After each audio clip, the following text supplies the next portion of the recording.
All right, kids. So, your mom tried to slide into my DMs last night, and she was like, "Oh my God, Patrick, you're so handsome. Your forearms are so big. Child support, blah, blah, blah, blah." And I'm like, "Listen, Dolores, go away. It's bench time."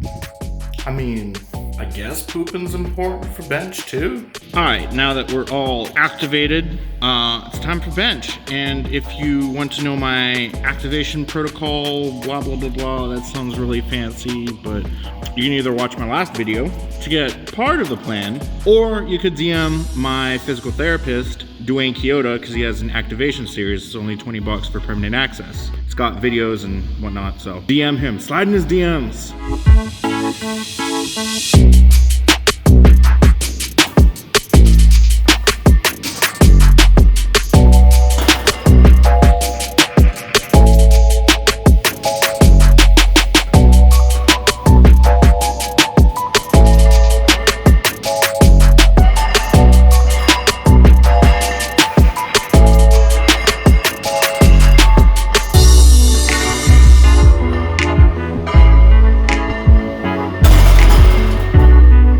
You're wondering why during this dodecade hypertrophy week, why are we using such light weights? So when you're competing, you're essentially redlining your body to the fullest extent. You stress it out to its maximum potential, and then you take a week off. So you basically unload all the stress, usually through a bunch of like comas and a lot of food.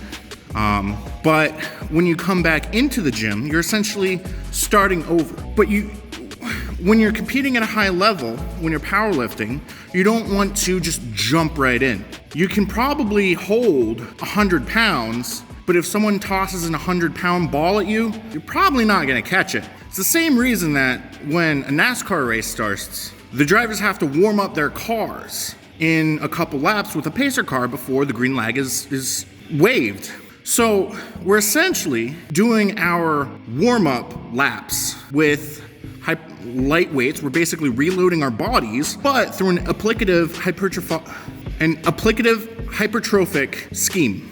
So we're not just re-warming up our bodies, we're also utilizing this lighter weight period to increase the muscle fibers that we have in our body, or make them bigger, rather. In NASCAR, if you go from a stop to a start and just start the race like that, engine blocks will crack and break apart because the engine isn't warmed up yet, and they essentially have to redline. So when we're training, instead of engine blocks and pistons going up in flames, we've got ligaments and muscle fibers to take into consideration. If we jump right back into programming after a high stress situation, such as a meet, and then taking some time off to recuperate from our high stress situation, if you just jump right back into it, you're at an increased risk of injury.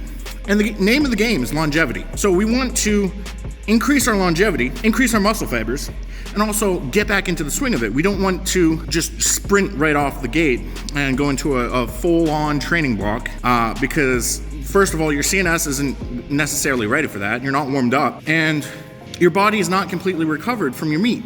So this kind of therapeutic warm-up period in the hypertrophy, we're basically rewarming up our bodies for high volume training. We're heavy training again with high volume work. We are getting close to the amount of volume that we're going to be dealing with at the higher weights with more reps, but the volume's the same, so we're essentially reloading ourselves. We're basically taking the 100 pounds and slowly lowering it into our grasp before we start to deal with the 100 pounds in our hands. There's a little rundown as to why I bench over 600 pounds, but I'm training with less than 300 right now.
baster.